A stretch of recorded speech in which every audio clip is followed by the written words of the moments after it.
All right. Hello, everybody. Welcome back. We have returned again to do some more movie related and TV show related reviews for you guys. So we watched all of Star Wars.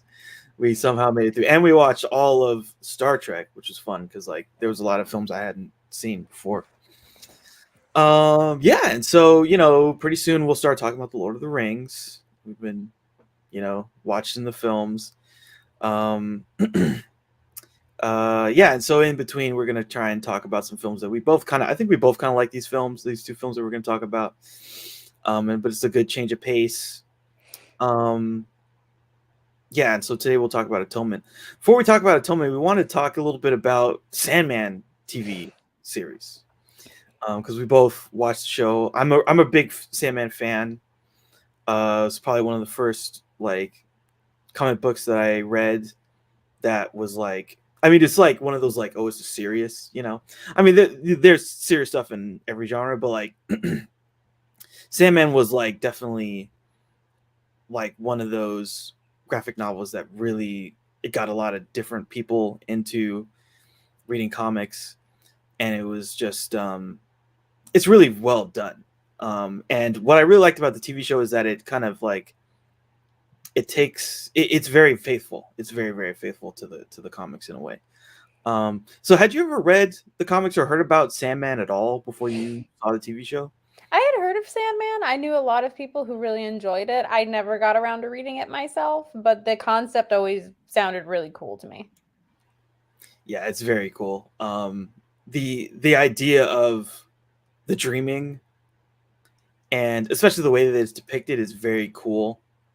And it kind of makes a lot of sense, and it feels very kind of I don't know, it's just like a perfect sort of dark fantasy sort of idea.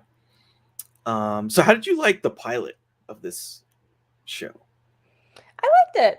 It wasn't what I was expecting. I just read a synopsis. I didn't watch a trailer or anything like that. I didn't know who was going to be in it really. But I watched it with Ryan, I think probably maybe almost a month after it had come out. So like I had all of the season to just watch it. And it wasn't really what I was expecting. I was like, oh, okay. So he's been in there for a while. He's been stuck there I thought it was going to be a period piece, like World War I period piece. And then, it skips ahead and everything like that. I'm just like, oh, yeah, I can see why he'd be really pissed. I get it. We suck. Again, humans suck. Yeah, I think they kind of changed it a little bit. So both series, basically what they use that is a time jump for him to like be in there until the present time. Mm-hmm. And in the comic, it was like he came out in the 80s. Okay. Same. So World War I, he gets trapped, and he comes out in the 80s. And this one, it's basically like 2019 or something like that. And I think Gaiman did that in the comics as a way of saying, because like he's an extremely powerful being, extremely powerful.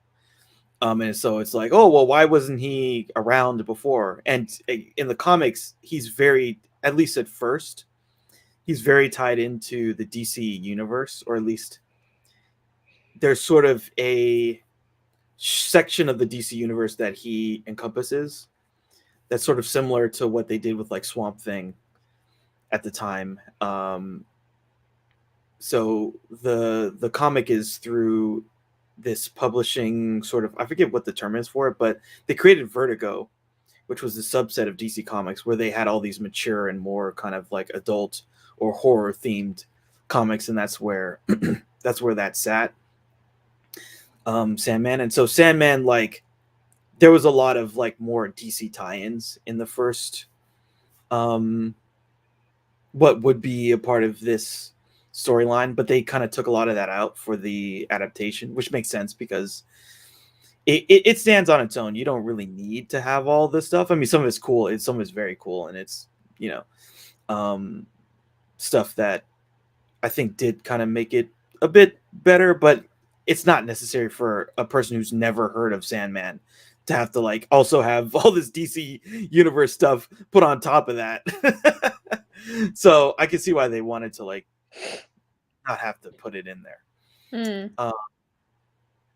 Yeah, and it's like a lot of it is like side characters that are just like a part of the universe. Like so when Dream goes to hell, like in the comic, there's this demon that he meets called Etrigan, who like speaks in a very specific way. Like there's always a rhyme to the way he speaks.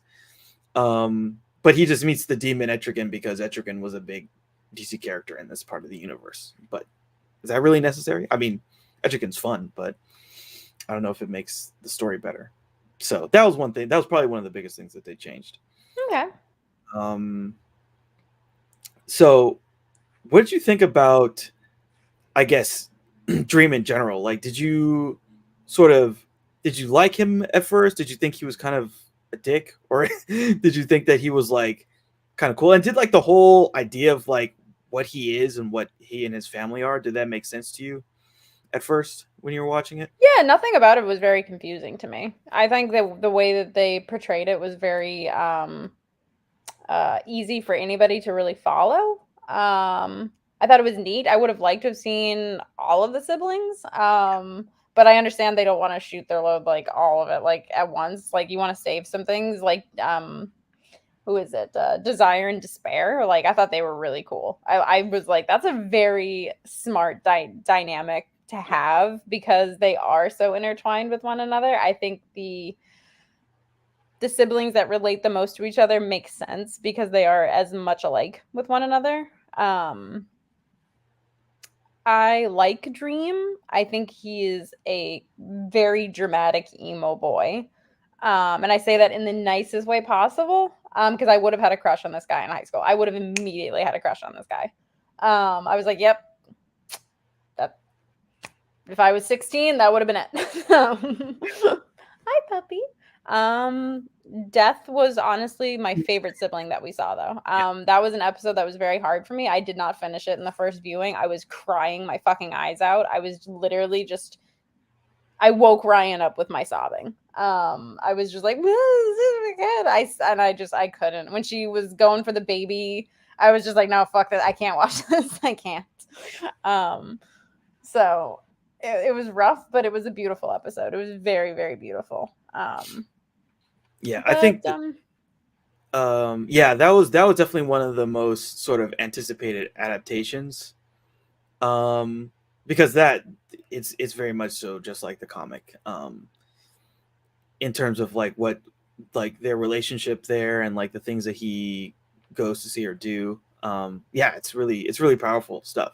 It's powerful in the comic and it's very powerful in a TV show, and it's probably like the best episode of the series. I think it's really strong and emotional. The thing for me that I really like, the thing that for me that really kind of sold me on the whole character was like, and I think it's in episode, was it maybe 3 or 4, when he's like it goes to hell to get his stuff. I really like that. I like the whole thing where he goes there and he has this duel. Now what's interesting is in the comic he has a duel with this random, like the demon who had his thing, he duels him. And I did kind of like that they made him like duel Lucifer, because it creates this sort of antagonism between the two of them. And yeah, I mean, I loved the sort of war of words or whatever like that they have with each other. It's phenomenal. Yeah, I liked it too. It felt very highbrow. You know what I mean? Like they're not gonna punch each other. They're not gonna draw blood. They're not gonna do first blood or some shit. Like no, like this is a war of words, and I liked that. It was a different change because again, it wasn't what I was expecting. I was expecting them to just beat each other to hell or something like that. Yeah, and the thing that I really love, like, and it's the same in the show as in the comic. When Luffy's like, "Oh, we're not just gonna let you leave," and it's like, "Well, you have to let me leave because if you can't dream about being in heaven, like how can you stand being in hell?" And then he just walks I know out. that was. I literally looked around. I was like, "Oh, that's a low blow." I am hope. Yeah, exactly. And like the angelic music and the light shining on Lucifer's face, and I was like, "Oh, damn, that was slow." I love that. That was good. The only thing is, it's a little bit so like in the comic, he says that, and then he walks out, and there's this shot of like him walking, and so they're like up on this balcony or whatever, and you see Lucifer looking at him, and like all the demons, like they part, they get out of his way. He's walking, and you see them all parted after he's walked through them, and they didn't do anything to him. I really like that.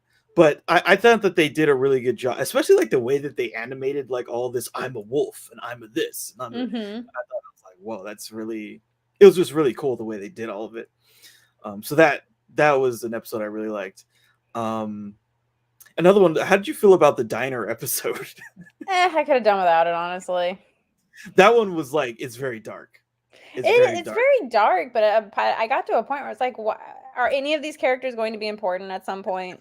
Like, are any of these characters actually going to matter? Like, if they're not going to matter, I don't know why it's there. Maybe it was more important in the comics, or I don't know what. But I guess some people may come back. But and this is another thing. I don't know if it really matters. So another difference was like the character John D in the comic is Dr. Destiny, who is and another thing was like he busts out of Arkham. So like when John D was met by his mother in the comic, she goes to Arkham or whatever, and he busts out of It's like him and the Scarecrow and like someone. I think they said that he wanted it to be. Well, I think he wanted it to be the Joker, but they said, "Oh, well, it can't be the Joker because the Joker's doing something else." He's so busy. it ended up being Dr. Destiny, which I think is actually cooler because Dr. Destiny in the comic, in general, he is a dream-based character, and his actual power is that he can invade people's dreams. So I think that kind of makes sense. That's like another thing I kind of did like. Especially because like they did some cool things later with Dr. Destiny. So it would have been cool if it was at least they made him transform into like the way that he looks as Dr. Destiny, because he has this very kind of like basically he's like Skeletor when he takes form when he's invading someone's dream or invading their mind and making himself appear as Dr. Destiny. They didn't do that, which is fine, but I did like the whole thing with like the ruby and all that stuff, and like he destroys the ruby. He's like, "Oh, I destroyed Dream." He's like, "No, you didn't. You just unleashed the power. You gave me all the power." So I thought that was very well done. Yeah. Did you feel like one half of the show was better than the other? Did they both kind of work for you? For the most part, all of it pretty much worked for me. I think the diner episode was just kind of boring and gratuitous. And again, I was just like, if none of these characters are gonna matter, why should I care? I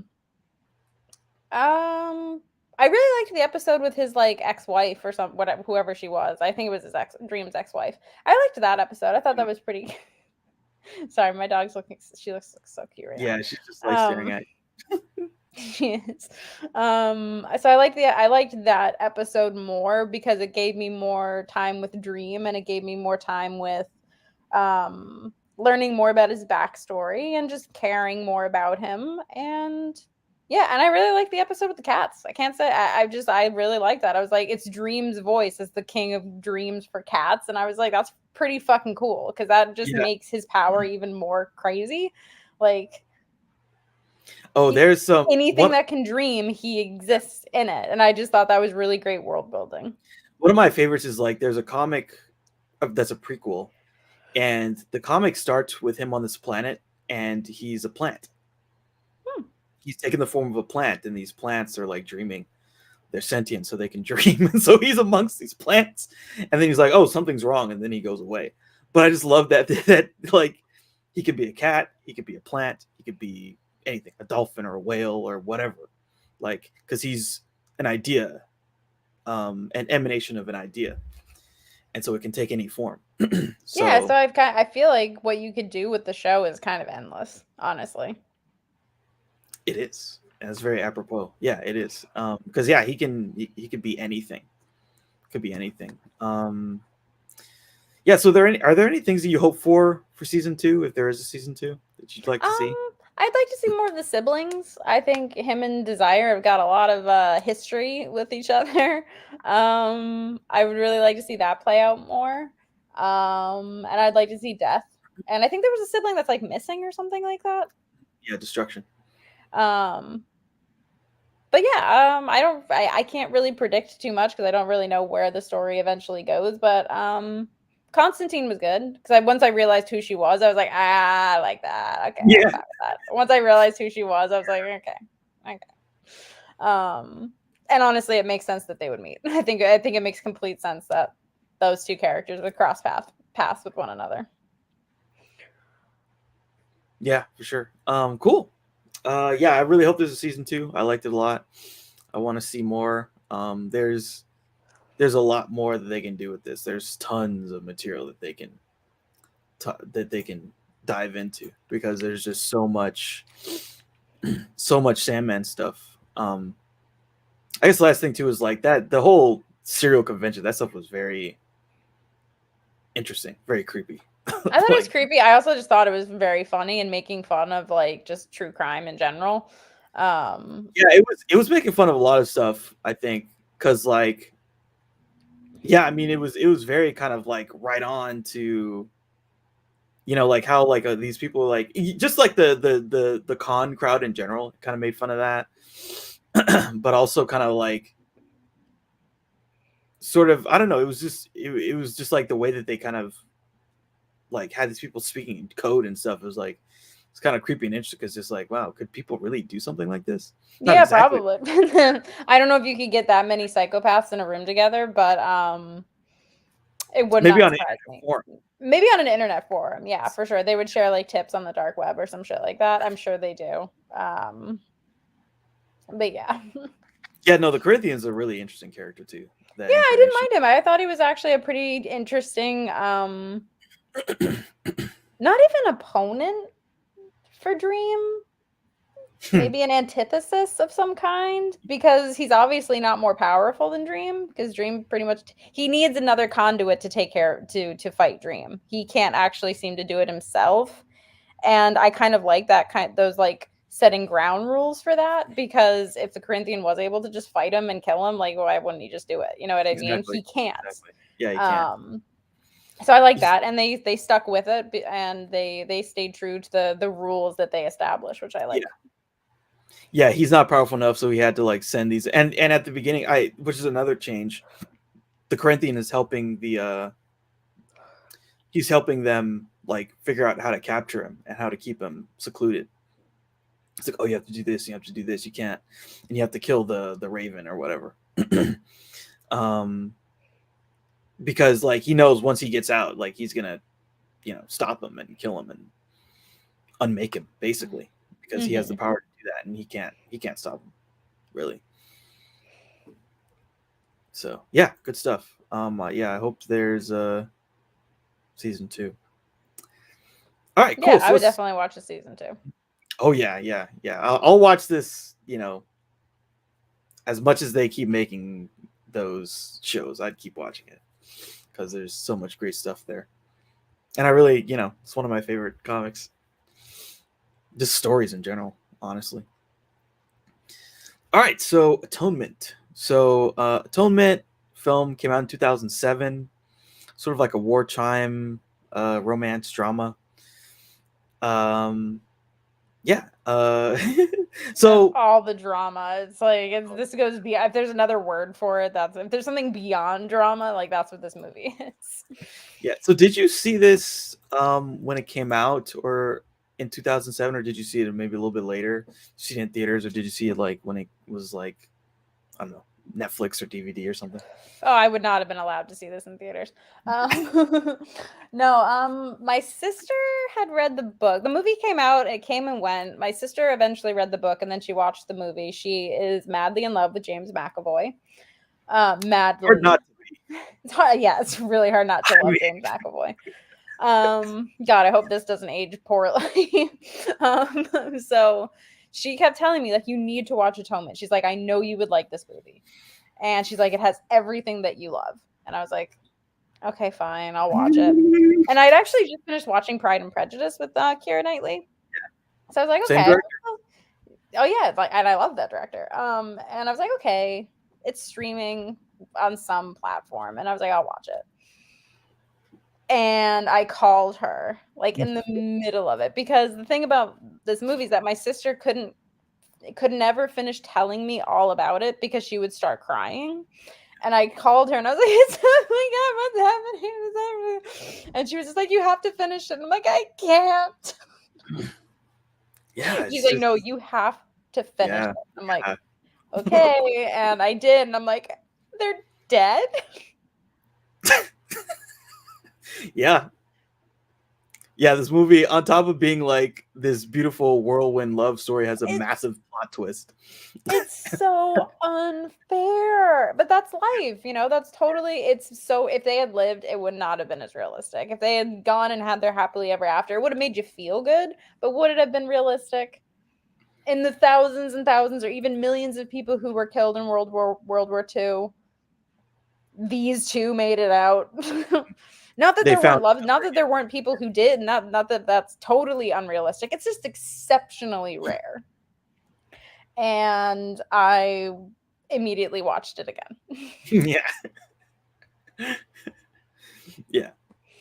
I think I did see this in theaters with my family, actually. I think I had heard about it, and then I was like, oh, we should really see this. And then we saw it, and it's fan-fucking-tastic. There's so much great stuff about this film, like the romance plot and stuff. Again, it's like the perfect sort of, the wartime love story. And you know what? There, It's believable. It's a believable romance. If it's not a believable romance, I don't have time for it. I'm just like, yeah, this is just Lifetime. This is just Hallmark. I You know what I know. mean? Like the fact that they have a shared history and that they know each other, but there's that stupid fucking class system and all that other Yeah. shit. It's just it's a Which very is the thing that really believable. kept them apart. Yeah, and it's very believable. It's a very believable love story. I believe wholeheartedly that Keira Knightley and James McAvoy in that movie are in love with each other, and that's great acting. That's just phenomenal acting. The yearning, the oh my god, just the Yearning, the pining, and the looks, and the running at, like there's literally the running after the bus in this movie. and it's good. It's not like a cheesy running after the bus, And because they this is do a really good literally job of justifying why he does it. Like, this is a really good job of why he does it, actually. it's just lovely. It's just lovely because they only have an hour. Like when they meet each other in like that coffee shop or the cafeteria or whatever. She's like, I have to go back to the hospital in an hour, and it's just like, that's not enough. Like what the? It's just so upsetting and. Yeah. Or like I love when she tells him, yeah, I saw my brother, but I just walked right past him. Like just because it seems like a very immature thing to do, and he's just like, don't do that. Don't walk away from your brother. Like you might actually want to be in his life at some point. She's like, no, I'm like, they're dead to me. None of them exist to me anymore. And it's just like that kind of devotion just really is. It's beautiful, man. Like I don't know how else to describe it. It's just beautiful. Like. Yeah. And there's all that on top of like, there's some really beautiful like look, there's a scene, we'll talk about it. There's a one take shot that's unbelievable in this movie. Mm-hmm. There's a bunch of stuff like where it's just them sojourning during a war. That's really beautiful. Like there's some really just like impressive stuff. And it just makes you. Yeah, and I do want to say, especially after rewatching it recently. So I watched this, and then I watched Black Hawk Down back to back. So I was in an emotional roller coaster for like 48 hours. But there's only one villain in Atonement. There's only one villain in Atonement. Everyone else is circumstance, misunderstanding, and it's complicated, and it's life, and it fucking sucks, and it's awful. The only villain in this movie wins. The villain wins. Totally, and it's so wins. You don't realize it at first because it all happened because the villain has the least screen, has like very minimal screen time actually, and he makes the most awful impact on these people's lives. Yeah, and he's an awful person from the jump. Oh yeah, he's totally fucking vapid and awful and vain. It's like, hey, okay, Charlie in the Chocolate Factory, shut the fuck up already. It's like, and he comes across as very charming, but even Cecilia like sees through his bullshit like immediately. She's like, yeah, this is who you're setting me up. yeah. She's like, no. She's thanks. like, not into it at all. But that I think that also could just be the fact that she's already like hung up on Robbie and everything. But yeah, anyway, sorry. But no one. There's only one bad person in this movie. There's only one bad person. Yes. And the rest is sort of, yeah, like you said, misunderstandings or Collateral damage. yeah. Mm-hmm. Yeah, no, I mean there's a lot that happens at this little meeting in England and at their mansion, and it's so interesting too because like there's so many things like people just don't know, like like the children basically, and they don't know how to talk about what's going on, Mm-hmm. and then and Robbie's just like the perfect scapegoat because it's like, oh well, he's the poor. housekeeper. Yeah, he's poor. He's poor. That's it. Not a blot on his record except that. Yeah, that's all. Oh, we love Robbie, but he's poor, right? Yeah. So and poor people are the only people who rape people. It's never people in power. No. Us fine gentlemen, they've never. I made a chocolini. I would never do something like that. It's like, shut up. Oh my god. Yeah. Yeah, we'll talk about. But there's this interesting Bryony's like talking to, what was her name? Lola, yeah, it's like her cousin. Yeah, one of her cousins, and then there's like this scene, they're at the dinner table, and then like the two boys are missing, and Bryony says something like, "Oh, they're terrible people." Like, and the mom's like, "Oh, how could you say that?" It's like, "Oh, look what they did to her arm. She has these Indian burns. They put these Indian burns on her arm, right?" And then the other guy says, "Oh yeah, they did that. They're terrible." Yeah, he immediately backs up the lie. He's just like, "Oh yeah, I saw them doing it. Yeah, so I had to fight them off of her. It's so terrible. What a piece of shit! You scapegoat children and a poor person. Like, fuck you. Like, just the worst type of person. Like, again, like no one is a bad person in this movie. Even if they make mistakes, and it's not her fault that she didn't know what to say. Like, exactly. This dude, why would Bryony say anything else? That's what she was told. She's like 12. Like, there's no. It just makes me so. It just. There's so much about this that just makes me so sad. So sad. Yeah. Okay, so let's get into the plot here. So this movie, the first part takes place in England in 1935. So yeah, this is like a pre-war, pre-everything Europe, but we know what's on the horizon. So we see Bryony, who's played by a young Saoirse Ronan, and she's like typing, and she just finished her play. And so she's like, oh, she's all happy, and she like tells the kitchen staff about finishing the play. They're like, oh, good job, but like we're trying to prepare this meal. We're cooking for 10 people, so we're kind of busy. Get out of my way. Yeah, exactly. And then she runs into Robbie. It's played by James McAvoy, and he's like, they're talking and they're kind of like bantering back and forth, and he already kind of knows what she's up to because of something. He's like, oh, the drums. I heard the drums already, so I know that you're putting on this play.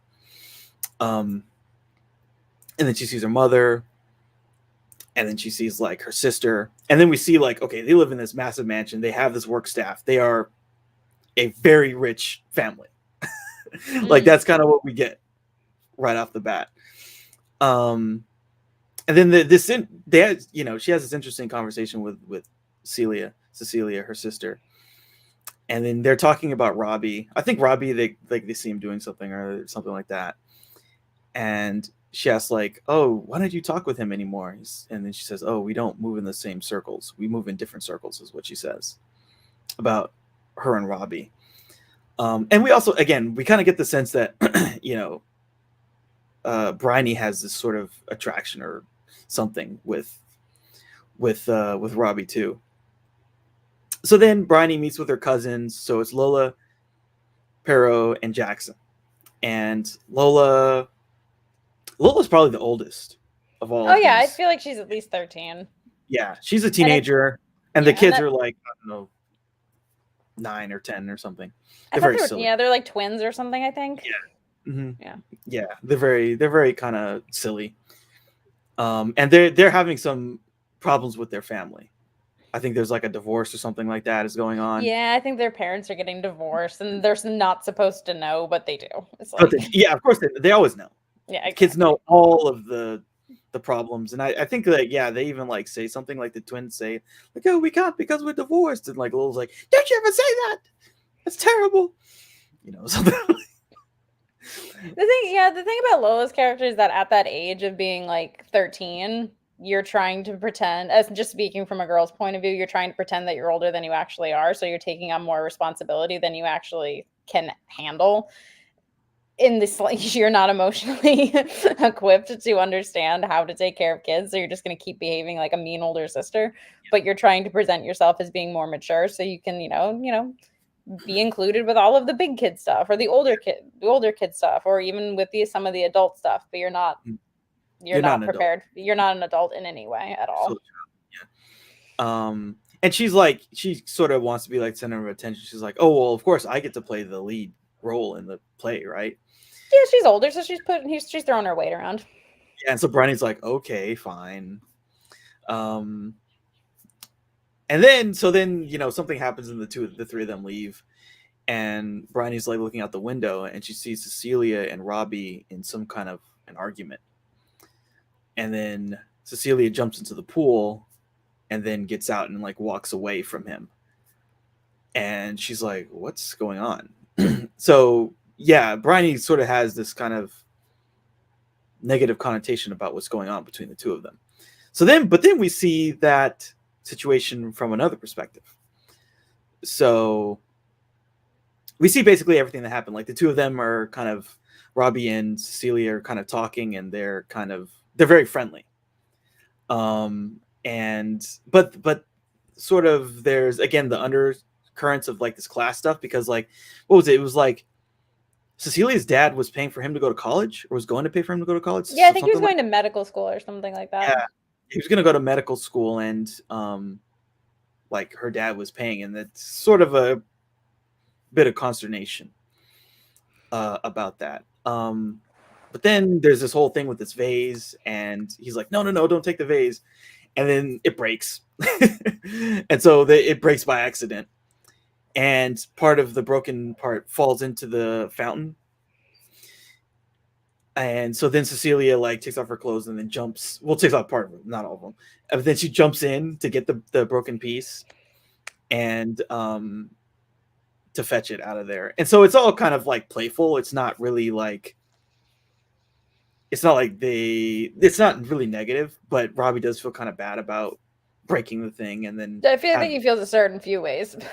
Well, yeah, I mean, like there's a lot going on. There's no two ways about it. They're into each other, like, and they've probably been into each other for a long time. Oh yeah, I don't think that this is the first time that they've flirted or had some kind of they probably flirt interaction.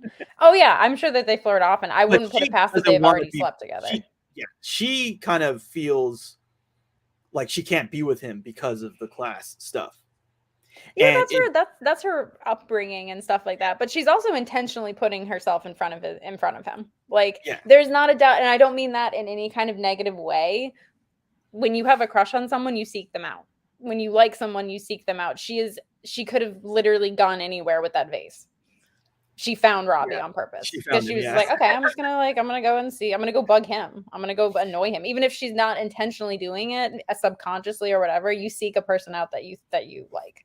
And it's very, and I don't mean, when I say immature, I don't mean it in like a negative way. It's just very youthful. Like you don't know how to communicate with someone like that at that age. Yeah. Like you don't know how to do that. And then you have like this moment where she's half freaking naked and wet. In front of him. And then they both catch feelings and they're like, Well, they both realize at the same moment, this is hot. Yeah. This is and it's also like kind of public, and so they're like, oh shit, maybe it's public. There's like people could be watching. They don't know that Bryony's watching and getting a completely different feeling from this. She probably thinks my sister's naked and this guy is staring at her. Like that's making me uncomfortable. And it feels like he kind of made her do it. Well, yeah, there's a moment too from Bryony's when he holds up his hand so that she doesn't step on the broken piece of the vase. It seems very aggressive because he's like, stop. But Bryony just sees him like holding his hand out and like being aggressive. Yeah. She doesn't know that he's trying to make sure that Cecilia doesn't step on the glass. Yeah. Mm-hmm. Exactly. So there's so much going on, but like Yeah, and the big thing is that Bryony totally has a skewed perception of the events, and she's misinterpreting the nature of their relationship. And it completely makes sense because why would she know what the nature of their relationship is? Or yeah, or understand, yeah. Because like they're already kind of struggling to articulate how they feel about each other, you know. And if you just have a person's point of view, you're gonna know even less. So yeah, and it's a building block for what's gonna end up happening later. I think it also just goes to show how people just didn't talk about their feelings either. There's this repressed, stiff upper lip kind of a thing, which is why he laughs when he writes the dirty letter. Like he's laughing about it because he's like, this is ridiculous. This is so not like, I'm never gonna send this. This is just for fun kind of a thing. And oh boy. Oh boy. Yeah. So then Cecilia's eldest brother Leon shows up with his friend Paul Marshall, played by Benedict Cumberbatch. They arrive in this nice car, and you know, there's this whole thing. Oh, Leon, so good to see you. Blah blah blah. You know, and they hug and I'm so happy. I'm so happy to see you. It's been so long. And then, but you kind of does not like them. No, really. No. I think she liked her brother. I just think that the guy he's bringing is just another guy that he might be trying to set her up with, and she's just like, I don't have time for that. Well, Paul's got eyes for other people. This might be the most terrifying villain Benedict Cumberbatch has ever played. Like, probably the worst villain he's ever played. Yeah, I mean, this dude's really bad. Smog doesn't come close. So we kind of get a sense of Paul like very quickly. He's a hoity-toity rich guy. Like his family owns like some chocolate factory or something like that. And he keeps talking about like they're all going swimming, and all he can talk about is how excited he is about the war happening. He cannot wait for World War II to happen because it's going to make him rich. That's all he talks about, basically. And then there's also some like classist stuff. I forget exactly what they said, but they say some classist stuff about Robbie. Yeah, and also notice he has absolutely no attraction to Cecilia whatsoever. No. Like none. No. So Paul starts snooping around, and then he meets Lola, Poirot, and Jackson. And he takes a liking to Lola. Yeah, and then like the Jackson and Poirot, they're saying like, oh, my daddy said that there wasn't going to be a war. And he's like, your daddy's wrong. There will be a war. It's going to happen. Blah, blah, blah. I'm going to make so much money off of it. For real. Like, that's exactly what he's saying. I just scared me. I'm going to make so much money. Every person's going to have this chocolate. I think he literally says he can't wait for Herr Hitler to invade or something like that. I think he says a line like that. Yeah. Like, dude, what the fuck? Yeah, he's terrible. And again, they make it so clear, like this guy is a piece of shit. He is terrible. And then this is like really creepy and very good acting. So he hands her this chocolate to Lola. He's like, you bite it. You have to. Yeah, that's good. That's good. I can't. I'm sorry. Yeah, but it's just, again, it's making very clear like what his intentions are with her. Oh, it's pretty obvious. It's obvious to everyone except her, probably. Well, she has no idea what she's in for. Like, she didn't ask for that. No, a guy gave her chocolate and said something weird. Like, that's just okay. Yeah. The unwanted attention, I think, is the way you put it. Yeah, it's almost like girls go through that all the freaking time when they're 13. It's so much fun. So Robbie decides to write Cecilia a apology letter, but he can't figure out exactly what he wants to say. So he writes out a couple different things, and then he writes something very explicit. For fun, let's just remember it's just just fucking around, like your eyes only kind of stuff. Like just as a joke. Exactly. He throws out like 3 or 4 different drafts. But in this one, he writes like, "I want to taste your see you next Tuesday," something like that, something to that effect. I think he writes that word twice. It's just, I love that he's laughing. He's like, yeah. Like, yeah. And meanwhile, we see Cecilia putting on the green dress, which is the green dress. Holy moly, phenomenal! No one else could have worn that dress. No one else could have worn that dress. Like, she killed it in that fucking dress. that thing is just. I think it's one of the greatest pieces of cinema costuming in the 21st century. Oh yeah, like It's up there with doubt. Marilyn. It's up there with Marilyn's white dress. It's up there with the paint with freaking Audrey Hepburn's little black dress. It is just unbelievably beautiful, and the way it catches the light. It's like she's wearing water, and it's just Yeah, the way it flows on her. It's just she looks amazing in it. It's such a beautiful piece of artistry. Truly, I think it's artistry. Yeah, absolutely. It's phenomenal. So Robbie's been invited to this dinner too. So he's like getting ready and he's putting on a suit. I think he said something to his mom. And so yeah, again, like he lives. So like, it's interesting the way that these mansions, like, they have like the help has their own quarters, and they live on, in the mansion. And so he lives there with his mom, and they work for this family, this super rich family. And so then, he's like walking to, to go join this dinner, to get ready for this dinner. And then he's like, "Oh, Bryony, can you give this letter to your sister?" No. She's like, "Okay." She runs off, and he starts thinking like, "Oh shit. Shit, I left the real letter on the table, and I gave her the explicit letter." And he's like, "Oh, Bryony!" But it's too late. Oh my god, that moment with the camera right on his face, with the realization, and it hits him, and he's just like shouts her name. Yeah. Oh my god. And not only that, but like, she then reads the letter. He knows she's going to. She's a snoopy kid. Like, of course she's going to read it. Also, it's from Robbie, so there's even more chance that she's going to read it. Like, oh, and I'm giving it to my sister. And there's something weird that I saw earlier happen with that. Like, of course. And she's like secretly like kind of has a crush on him, but she's kind of mad. Oh, she definitely has a crush on him. She might not understand. Yeah, she might not understand what she's feeling, but she definitely has a crush on him. And she's mad at her sister. Like, why is he paying so much attention to her? What's so great about my sister, kind of a thing. Like, we've all been there. I've got two, bro. I love them very much. Yeah. So then Bryony hands her the letter, Cecilia the letter, like when she's talking to her mom, and she does it very like nonchalantly, but like they both know, like, "Oh, you read this?" Well, Cecilia even says, "Don't letters come with an envelope?" Yeah. She's like, "You little shit." Yeah. And then it's even worse when she like reads what it says, and it's like, "Oh,"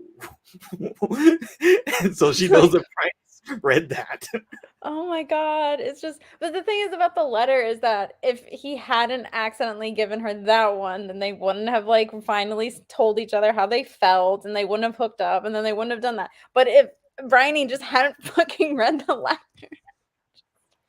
Yeah. Yeah, there's a lot of, because it's not like Cecilia would ever think that her sister would write that as like a prank. She doesn't know what that means. I mean, she knows that it's a bad word, obviously, because Bryony's reaction to reading it is like, "What the fuck?" It's like, "Oh my god, that's a bad word." Yeah, so it's just watching all the dominoes fall in slow motion. So then Bryony meets with Lola, and they're kind of talking, and Lola's messed up. The scene is so heartbreaking. And she's messed up, but she doesn't really understand like how to sort of articulate what happened to her. And so, but then Bryony's like talking about her thing, like, "Oh, I read this letter and it said all this stuff." And then Lola says, "Oh, he's a sex maniac," which is an interesting thing for her to say. And then, things kind of pass on. So then we get this other scene. So it's at night. The dinner is about to happen. And then Bryony like sees something on the floor. It's like a clutch or something. And then she like follows it all the way into the library. And then she sees like Cecilia and Robbie like having sex, and he's like pinned her against the wall.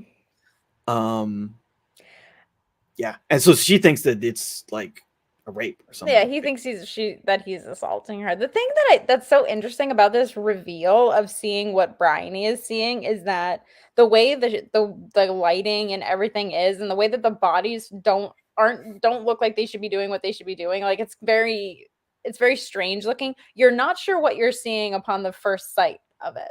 You're not entirely sure, and that's very amazingly just I can't believe they were able to achieve that, because that's exactly how Bryony's feeling. She's like, what am I seeing? This doesn't look right. This doesn't are you hurting my sister? Like, what is going on? And the first time you see it, you're kind of like, what? Where should my eye go? Because like it's very uncomfortable. Seeing it from her perspective is very uncomfortable, because it's not something she should be seeing or ever exposed to.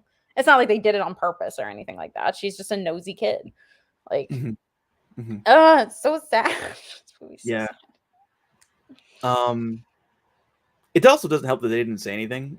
like you don't think you see it in her perspective, but you see it in the other one where they just walk out. Again, if depending on like which point of view is the most accurate, because memory is very untrustworthy. Maybe they didn't say anything. Maybe they were too embarrassed. Maybe they were just like, oh, she won't really understand. Because adults do that to kids all the time. Like, oh, they're too young to understand. It's like, that doesn't mean they're not going to remember it. Like, that's why you need to tell kids certain things. That's why you need to explain and have conversations with them. And it's just, yeah, they should have said something. But I think it's again, that shame, that repression, the fact that they shouldn't have probably been doing it at all, the class system and all that other stuff. And I don't know what I would have said to my sister if she had caught me doing something like that. I would have been like, go away. Yeah, right. So then we get the same sort of thing from the other perspective. And so so like Robbie shows up at the house and like Cecilia's there, and he's like, well, yeah, it was like a mistake that I wrote the letter. I didn't mean it. And Cecilia's like very, very coy about it, but she's like got a smirk. She's got like it's fine. Those are very strong words that you said about what you wanted to do. And so then, they go into the library, they start making out.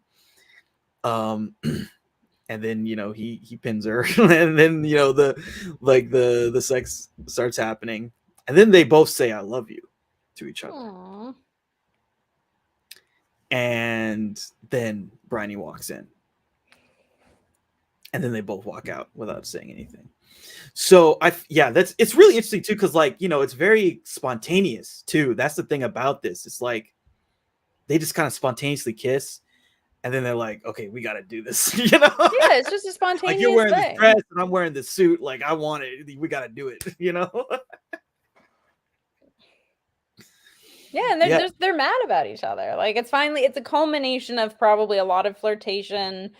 I don't think this is the first time they fooled around. I really, really don't. I find that very hard to believe. I think that there may have been like maybe the equivalent of whatever it would have been for them of fooling around, but like I definitely think that this is a buildup of a slow burn that's been going on for a while.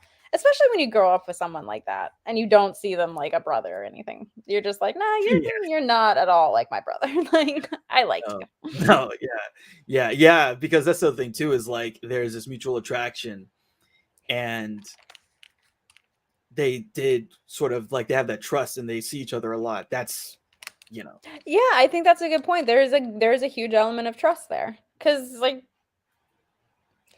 she sees him every day, basically. Yeah, she sees him every day. She knows him. They talk. They share cigarettes and everything like that. There's something very intimate about sharing a cigarette with someone. There's something incredibly intimate about it.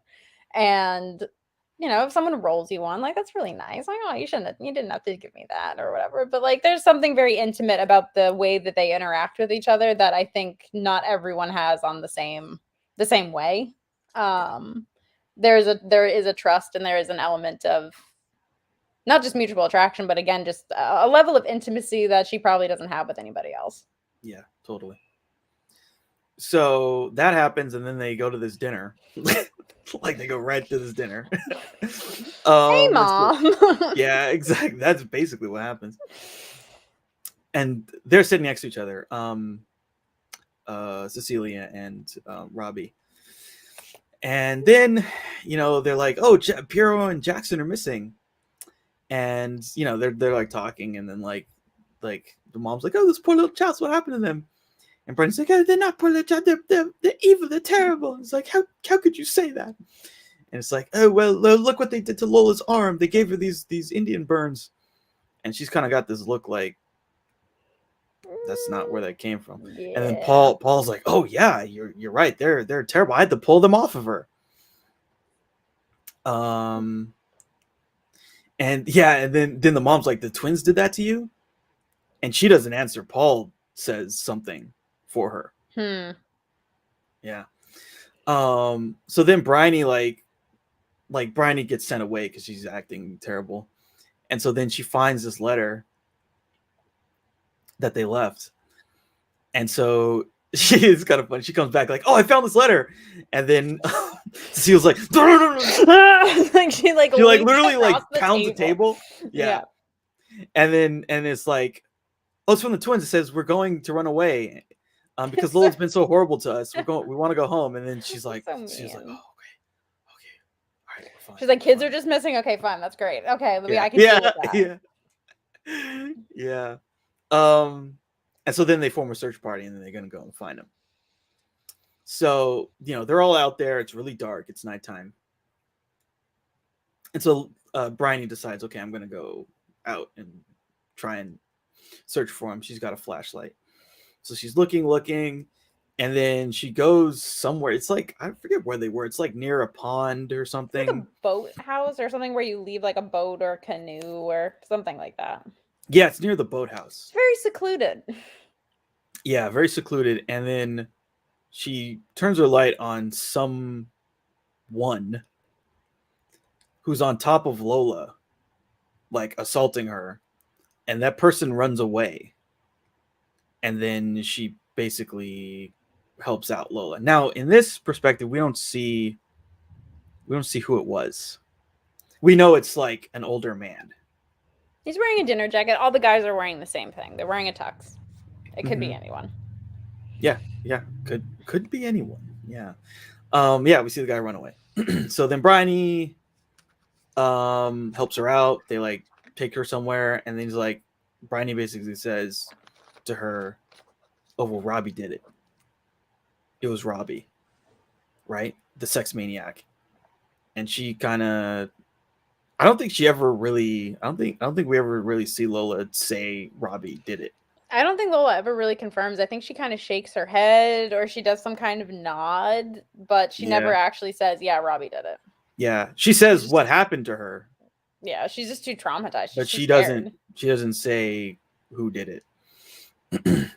So then Bryony tells the authorities that Robbie did it and that she saw him and that she knew that it was him for sure.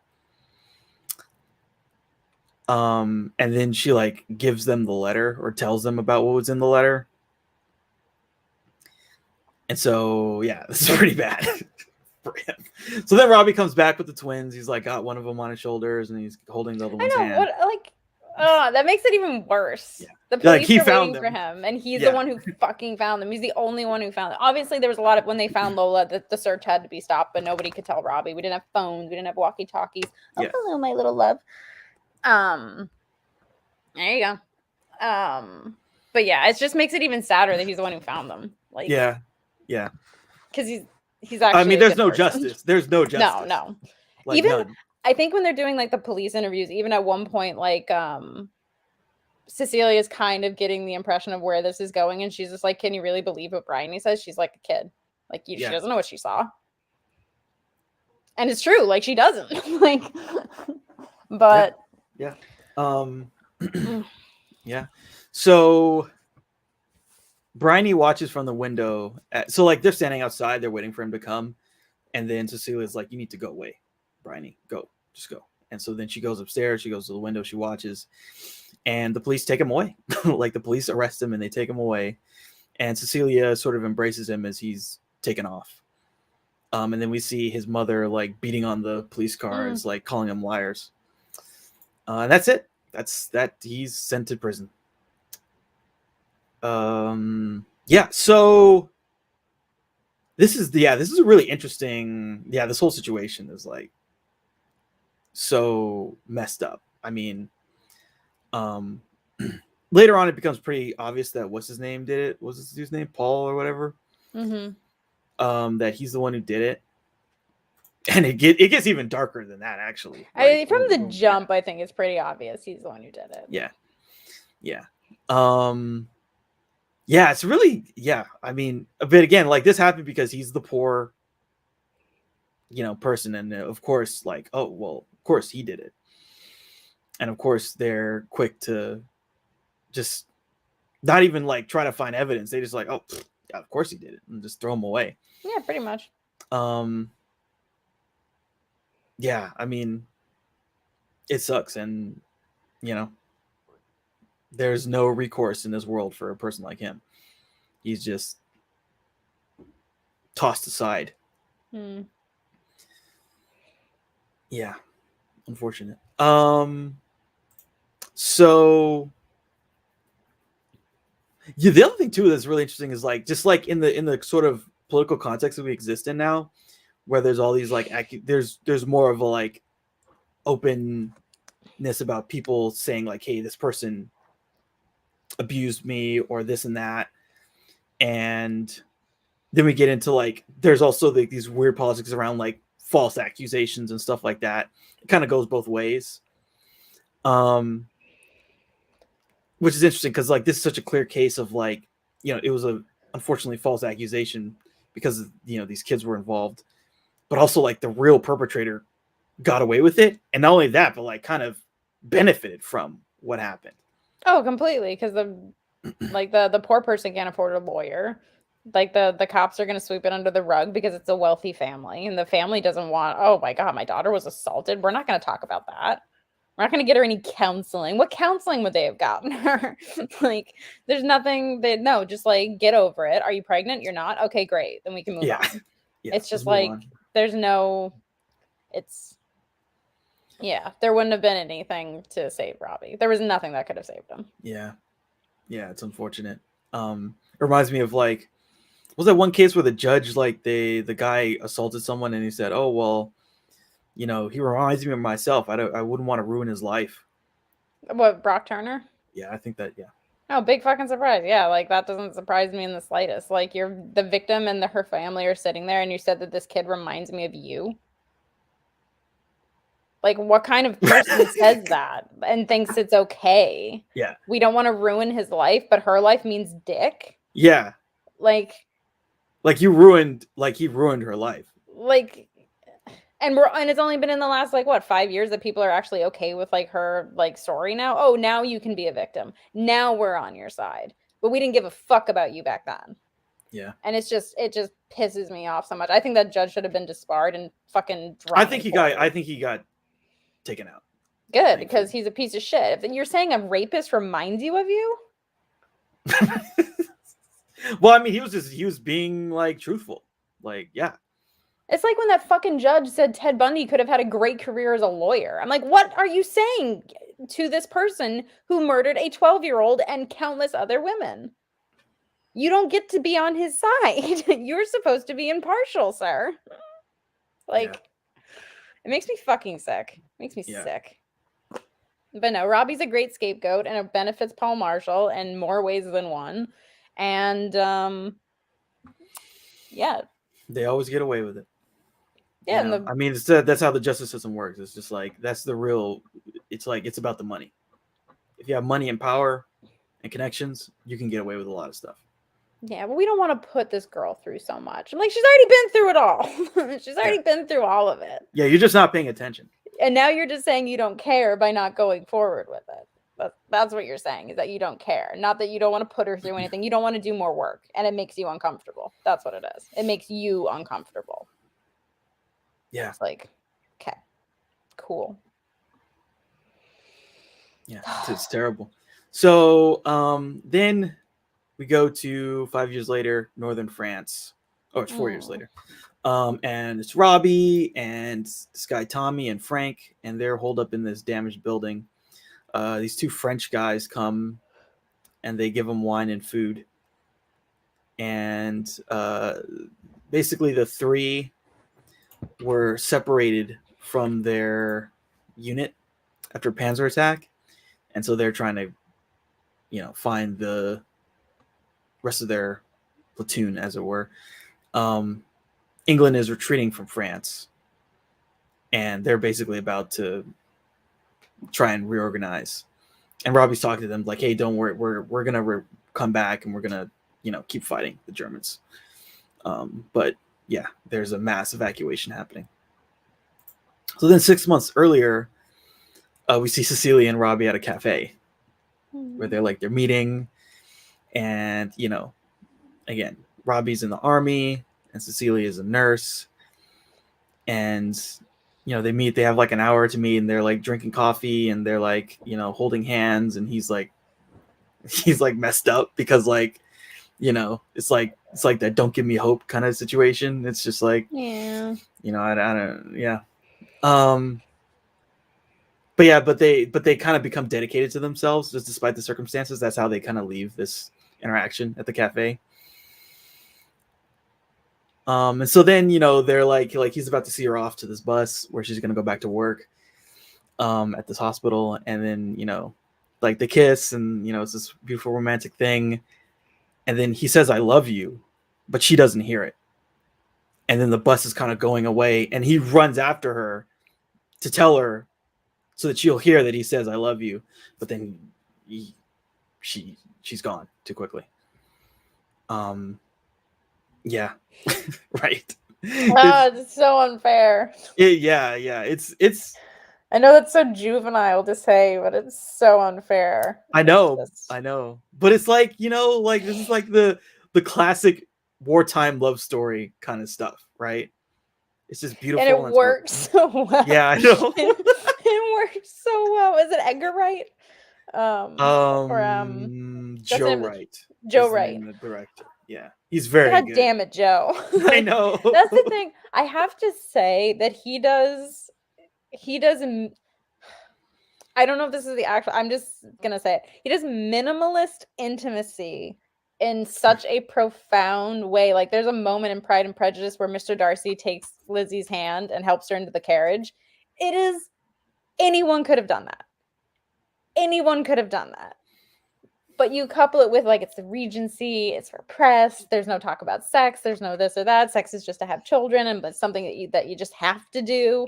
And like he takes her hand, and it's just like, oh, it's just like it's hotter than any sex scene that Game of Thrones could ever do. It is just because that's what people want. People want intimacy, and just to like a touch is all that it can take sometimes. And it's just like that moment of just like, oh. Yeah. Oh. And the way he just like flexes his hand after touching her is just like, oh. Again, it's so much better than any kind of like sex scene that they can make that don't really serve a purpose. This serves a purpose, like Robbie it shows touching where the they're water. at. Yeah, it's Robbie touching the water that touched her is so profound. It's just like he just wants to like be near something, and it's very simple. It's so beautiful. So wonderful. Yeah, it's really something. And it's just Gentlemen, it's take timeless. notes. So so he was like thinking of this while he's writing these letters to her, while he's on the front of this battle. There's a really beautiful shot of him like when he's looking at the letter, he's writing the letter, and he's like out there in this field. It's really nice, but he's got this massive wound in his chest. It's sort of been unattended to. And so the three of them are just like kind of wayfarers traveling, and they're trying to find the rest of their unit, their company, and they're just walking and walking and walking. And then they are somewhere, and then Robbie runs into this field of like just dead school children. They're just like a dozen of them that are just dead. And this sort of makes him recall this time when Robbie and Bryony were like out at the mansion, and they were like near, I guess, wherever that pool of water goes where they can take the boats. And Bryony can't swim. She's like, "Oh, would you save me if I jumped?" And he's like, "Yeah, of course I'd save you." And so she jumps. And then he's like, "What the fuck?" And he jumps in and he helps save her. And she's like, "Oh, thank you, you saved me." He's like, "No, thank you. You could have died, and then it would have been my fault. What the hell's wrong with you?" No, it's very foolish. She's a kid. She doesn't get it. Yeah, You know what I she's mean? foolish. Like that is such a kid thing to do. Yeah. You're like, oh, okay. It's like, don't push their limits. Don't tell them that they can do that. Oh my God. It's so, Yeah. But like, again, it shows she's totally has a thing for him. Yeah. But she has a weird way of showing it and a weird way of like doing things about it. I don't think it's that weird.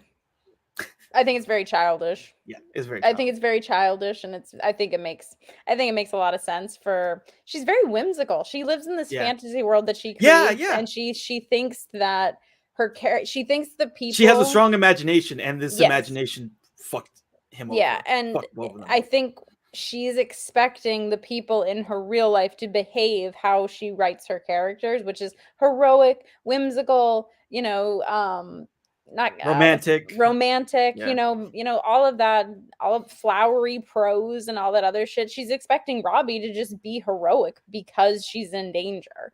And it's just like, what if his back had been turned? What if he had just gone up the hill and walked away and she was she hit her head? What if she hit her head? You know, like 1,000 different things could have and that's why he's so mad, but she doesn't get it. Exactly. Kids don't get it, and they don't think long term. There's absolutely nothing about a child's mind that thinks long term. Like, absolutely not. In the average child.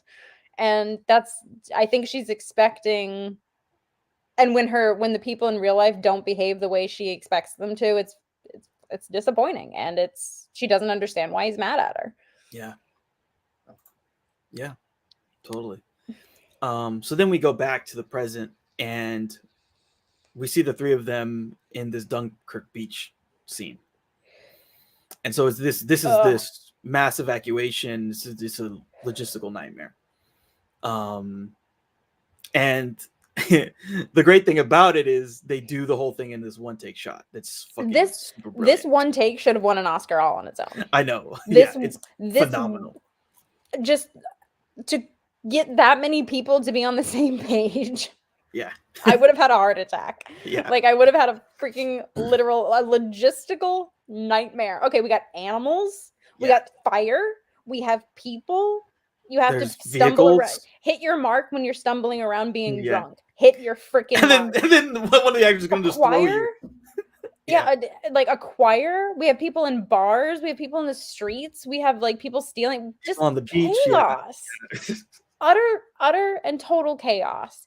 And then you have our three characters who are just like stumbling around in it, like, what the hell? I just want to go home. Like, I just want to go. Like, this earning to just everyone on that beach just wants to go home. Yeah. Oh my God. And the fact that they did it in one take was like actually a mistake. They just ran out of time. They're like, okay, I guess we're just gonna have to do this whole thing in the take. Wow. Yeah. So they didn't even want to do that, but it's like so perfectly encapsulates the feeling of Dunkirk evacuation because it's just total chaos. And you absolutely walk through the chaos and you're like, this is like unbelievable that this is happening. This is a total disaster. It's amazing. It's truly amazing. It's epic. It's cinema. It's the movies, kid. It's like that. It's like that famous scene in Gone with the Wind. You know, when she comes over the hill, and then it's the one tracking shot coming up. I think that they had to have used a helicopter, and then you just see the field of bodies and war and everything. It's like it's on that level of just totally. Wow. Absolutely. So they continue. You know, they're stuck. You know, the whole army is stuck there until they can get evacuated. So then Robbie's sort of like stumbling around at night. And then he thinks he sees his mom. And so then he like goes after his mom, and he has this whole vision of his mom like washing his feet.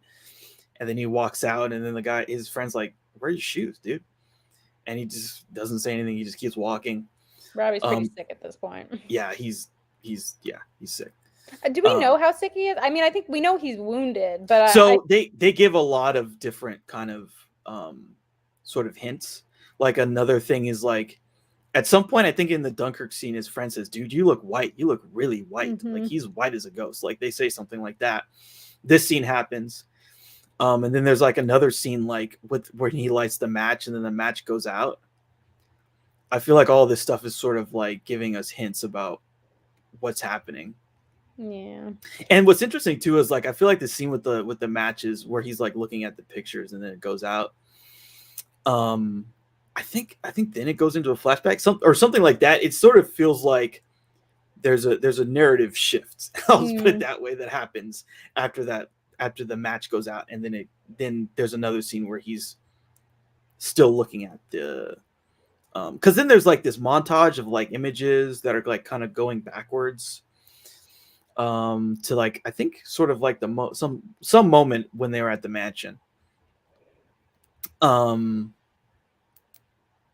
Yeah, so you can tell there's something that's like going, like they're trying to like cue us in on what's going on. But like all this stuff is like really beautiful because like there's another scene where he walks in this movie theater and they're playing this like French war film and he's just like watching it. It's really cool, but it's like it's very kind of like out there stuff that it's like trying to. It's very artsy. It's very artsy, but it's also kind of like he's very close to a very romantic moment that's happening on the screen, and maybe that's making him like reminisce a little too, but it's kind of distorted and it's kind of just not it's not all there. It's not perfect. So then there's London 3 weeks earlier and we see Bryony, who's 18 now. Joins Cecilia's nursing unit. And we see her like writing in her spare time. It's very like this stuff is very militant. Like I think she's like the nurses back then for sure. Yeah, absolutely. Yeah, like what does that lady say? So like, oh, you're not Brian anymore. Now you're Nurse Tilly or whatever. Whatever her last name is. Yeah, whatever her last name is. Yeah. You're your surname. You're not their friend. You're not their sister or their wife or their confidant. You're a nurse. Like you need to take care of them. You need to be a nurse. Professionalism. A really severe, austere form of professionalism. And that head nurse is probably really good at her job. Well, yeah, and especially too, like we see there's a really gruesome scene that happens. But they have to be. This is wartime, right? And they have to be really efficient with their job because people are dying. People will die. If you messed up and someone dies, that's someone who's not going to be able to fight anymore. So, and of course, like people like that, their boss is a dude who's like, like throwing a bunch of stuff on their plate. So, yeah, nurses are the backbone of the medical industry. Like, we haven't learned that from COVID yet. Like, we need a reminder every now and then. So then we see like at night she's writing, continuing to write, and so she's working on this thing, 2 Figures by a Fountain. It's unfinished work that she's working on. Oh, don't we all have those in our Google Docs? Yeah, I know. Yeah, it's about her experience with what happened between Celia and Robbie. So she's writing letters to Cecilia that don't get responded to. And so she chose this job instead of going to Cambridge, and she kind of wanted to, kind of follow in her sister's footsteps, I guess, in a way. She's always trying to, again, like there's a reason why this is called Atonement. She's realized that she fucked up and she's trying to atone, and she's trying to find different ways to atone. And this is one of them. And so we get that scene where there's a squad of wounded soldiers get brought into the ward. It's like nasty, It's like, hey, this is what happens. People are cut up, shot up. It's real bad. So one of the nurses sends Bryony to attend to this French guy. She's talking to him and she's helping him out. And then at some point he says, like, it's sort of like his dying moments. He says, like, oh, can you the bandages are kind of tight. Can you loosen them? She's like, oh, okay. And then she sees like he literally has a hole in his head. And he's dying. Yeah, he's not gonna make it. No. And then he kind of passes away, and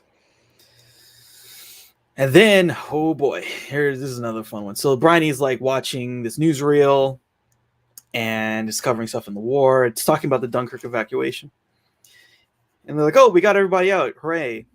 And the next thing is like about some marriage, and it's like, what? It's like Lola is to be married to Paul Marshall, and she's like, what? Yeah, because it hasn't fully clicked yet. Yeah. It's getting, the gears are slowly turning, but because at this point I feel like Bryony has doubt.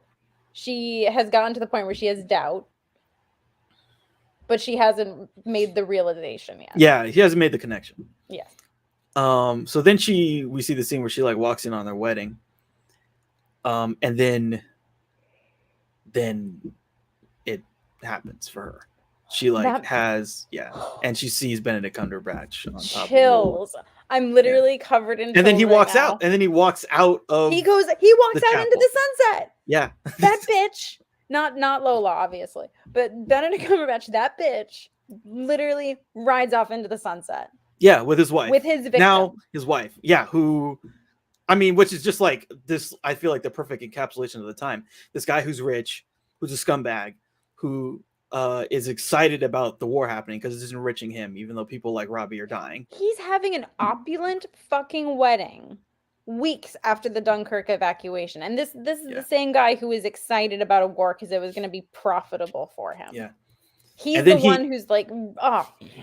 And then he marries his victim, which also makes it so that, well, I mean, he wanted to be with her. I'm sure, but I think so much so that I think he also wanted to keep her quiet. He's going to keep her under control. That's what he's going to do. Oh, yeah.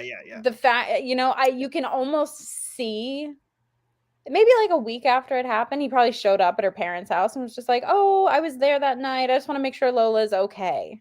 And then just like a snake slithers into the garden and can't let her be free of him. Well, the thing was, I bet you the situation was that the parents loved him. Mm-hmm. Her parents loved him, and he that's how he got to really marry her, is the parents loved him. And like, I proposed. And of course they're like, well, you're gonna marry him, right? Like, he's such an upstanding man, and he's wealthy. He's wealthy, Yeah. Fuck this guy. Yeah. So then Bryony goes to see Cecilia in, I think, London or something. She has some apartment somewhere. And so she's like trying to apologize, blah, blah, blah. And so like, then she realized like, oh, Robbie's here. And that like fleeting moment of him walking from one room to another, and he just is glaring. Yeah, he's like, yeah, he's fucking mad. Oh, this scene is just so good. It's yeah. And then Robbie comes out and he kind of confronts her, and he just like lets her have it about all the things that she did to his life. Yeah, you threw me to the fucking wolves. Thanks for that. My life was the only way I could get out of prison was to go and shoot someone. Yeah, thanks for that. I had to join the army to get out of prison. No, and you see just how shell-shocked he is. Like, he is completely broken. And the only tether, the only thing that's keeping him from like just completely going off the deep end is Cecilia. And it's just, that's all he has. Like, and it's yeah. So sad. I know, it's so sad. So then Bryony is like, okay, I'm willing to, so like basically he says, okay, the way you can make this right is you have to tell the truth, and you have to change your story, and you have to say that he did it.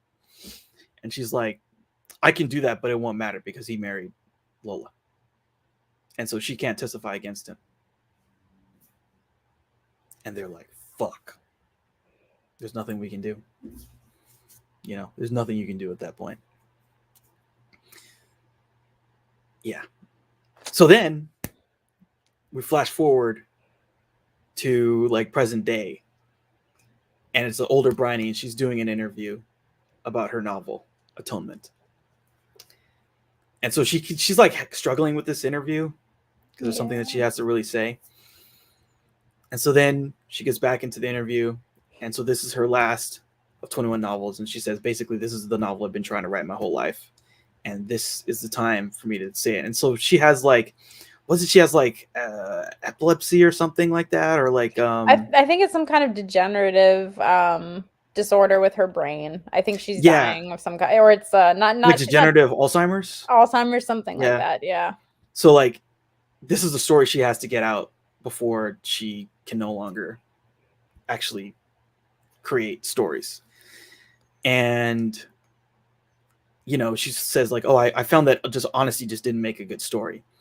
And so the truth is, I didn't see my sister in 1940. I just totally invented that scene. And Robbie died of septicemia on June 1st of 1940, the last day of the Dunkirk evacuation. So he didn't make it. And Cecilia was killed in October of 1940 when a bomb blew up a water main and flooded the tube station and drowned everyone. So she drowned and he died of septicemia. And so they didn't get a happy ending. They got a horrible ending. And they never got to be together because she said this thing when she was a kid. And so this story is the only way that she could give them the life they deserved. Yeah, and this story is their happiness. Yeah. So it's like the plot twist of all play. It's like, what? Yeah. Yeah. It's still a very satisfying ending. Like, I'm fine with the lie. Yeah. I'm fine with the lie. Like, the moment when, like, she's imagining Cecilia and Robbie on the beach and they go to the cottage. Oh, my God. Yeah, that cottage that they've always dreamed of being at. Yeah. And they're like, they're at the beach together. They're running in the water. And that's them. They have what they want. Them together. God damn it. Not a dry eye in the house. Yeah. So that's Atonement. That is Atonement. It will wreck you. I don't recommend watching Atonement and Black Hawk Down in the same day. Don't be like me. Unless you want to cry. Sometimes it's good to have a good cry. Sometimes it's good to have a good cry. That's why I watch movies like Atonement. Also, it's just nice to watch a movie with a beginning and end. There's no chance of a sequel. There's no chance of a sequel. It's over. It's over. There's not going to be any, like, not syndication, but there's not going to be any kind of, like, show about it or something. Or like a spin-off or something. Or a like spin-off, like the Robbie Chronicles. It's over. It's done. It's over. Like, the end. Yeah. I had the experience. I enjoyed it. I loved it. I cried. I laughed. I felt all the emotions, and then I was done. I'm in a glass case of emotion. Yeah. That's what it's like watching Atonement. This movie's phenomenal. And it's absolutely a masterpiece. Absolutely phenomenal. Yeah, love this movie. Love this movie from the first time I saw it. And like you said, that dress. There's so much great stuff about this movie. Like it looks amazing. It looks amazing. Yeah, absolutely. Absolutely amazing. The acting is great. There's a lot of great actors in this movie. Even I didn't even what was it? So there's a couple Game of Thrones guys. No, there's one Game of Thrones guy that's in this. Oh yeah, Theon Greyjoy's on it. Yeah, Theon Greyjoy's in it. Saoirse Ronan and Juno Temple are in it. Keira Knightley, James McAvoy, Benedict Cumberbatch, Vanessa Redgrave. It's a great cast. Oh yeah. I love that Vanessa Redgrave for she has probably 5 minutes of screen time. Just like it's great. She's like, yeah, I can do this. She sells it. Yeah. Oh my God. It's great. Yeah. This film was very successful. Won Oscar, won a bunch of BAFTAs. Played at Cannes. It was very successful. How do you think that author confession would go over now with Twitter and shit? Like, how do you think that would go over? You mean in real life? Yes. Do you think people would be receptive to it, or they would just be like, "Look at this old bitch," and blah blah blah, boycott it? Or, I wonder how people would go over with that in real life. That's a good question. I don't know. I don't know. So in this particular situation, I think it would go over okay. I mean, the bigger question is how other people would react to the real story of this, right? Is the Benedict Cumberbatch character. Like you said, he's the villain. And so that's I think people in general would be cool with it, but I think there would be like a well a well-financed attack campaign from that side of things. That's what I think would happen. Because I honestly I feel like that's sort of like why her doing that interview is important. Really, because she's like sort of setting the record straight, and also like she's implicating him. Oh yeah, because she even says in the interview, like, I didn't change any names.